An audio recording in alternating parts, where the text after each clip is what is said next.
In the third part of the lesson, we are going to study how hydrographs change along the river network. We will also study the methods to compute these transformations, known as streamflow routing methods. We will study two of these methods, the convex method and the Muskingum method.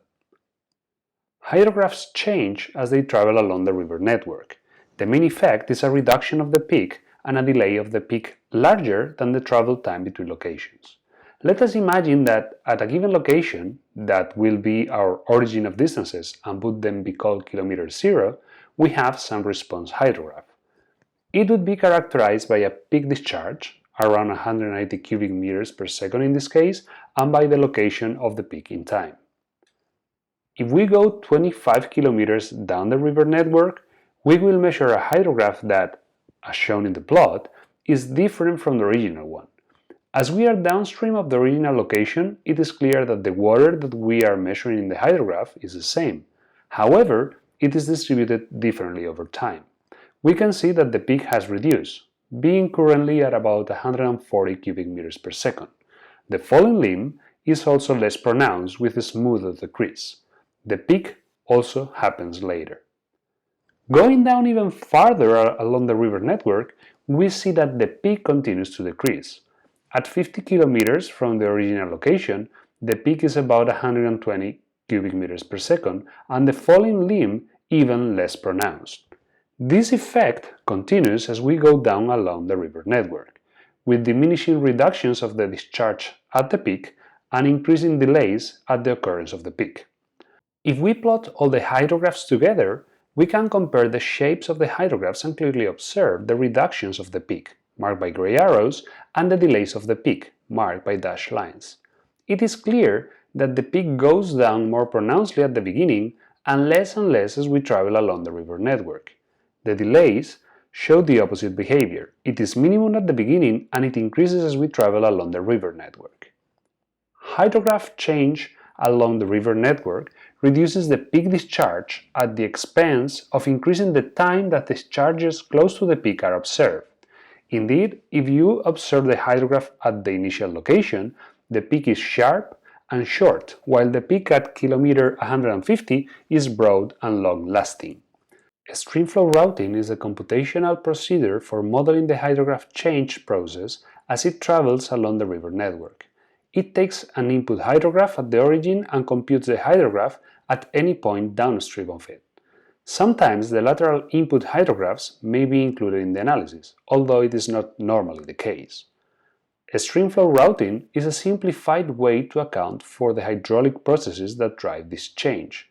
Therefore, some simple hydraulic concepts will be presented now to provide you with the minimum required understanding to successfully apply these methods. The hydraulics of streamflow routing belong to the realm of open channel flow. In this realm, we always have two equations, the conservation of mass and the conservation of momentum.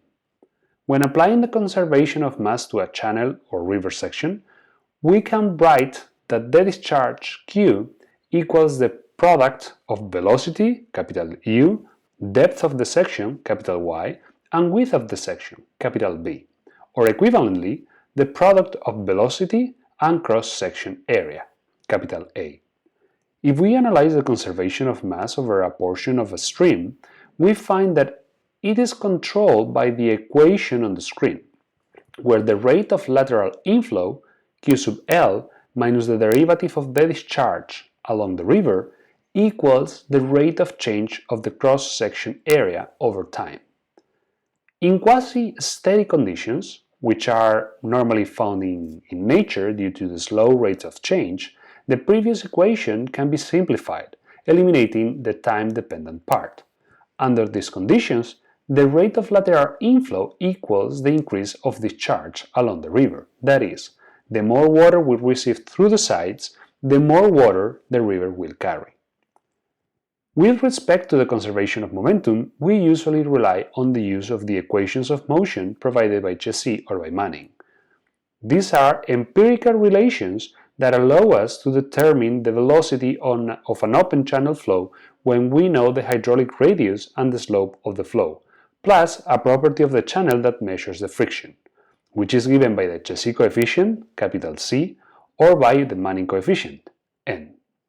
It can be seen that the C coefficient measures the channel conductance, where larger values of C indicate less friction and more rapid flow.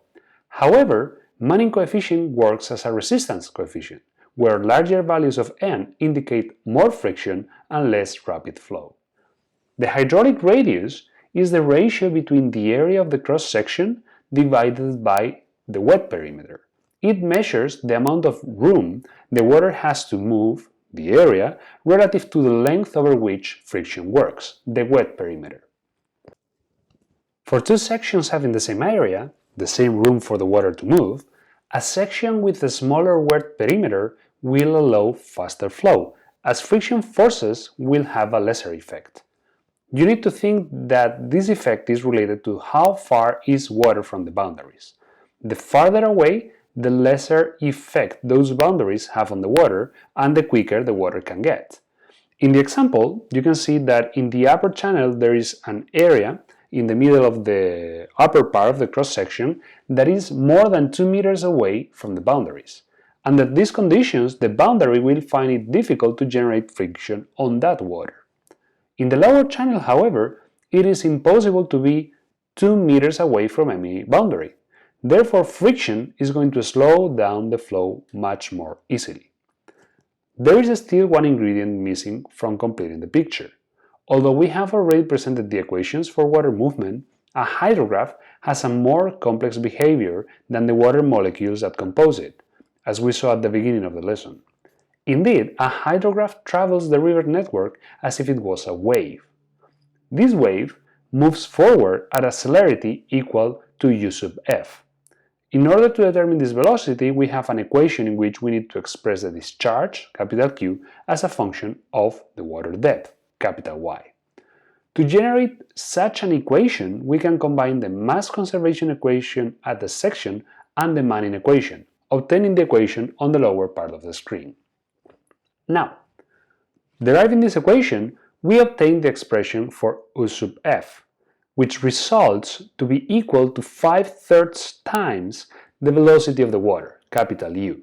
That is, the hydrograph, as a wave, travels faster than the water. This is the reason why we have a delay and a reduction of the peak of the hydrograph. The peak moves faster than the water beneath, and thus it carries part of the water with it, redistributing the water and changing the shape of the hydrograph. This shape change is responsible for the effects that we observe in the hydrograph, the peak reduction and the delay. It is important to remark that this equation is only valid for flow within the banks of the river. When the water gets out of the section, the enhanced friction induced by the floodplains breaks the velocity of the water in these areas, and thus the average velocity of the water gets reduced. So far, we have all the explanations and information required to solve the streamflow routing problem. Therefore, we are going to present the convex method, which is a simple procedure to solve the problem.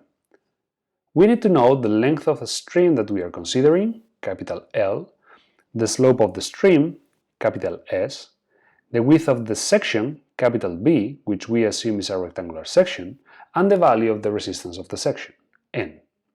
Then, we will need the hydrograph at the entrance of the stream, and assuming the lateral inflow is negligible, we will determine the hydrograph at the outlet. Keep in mind that if we have a very long river, it may be more adequate to subdivide the river into substreams and compute an outflow hydrograph for each one of the substreams.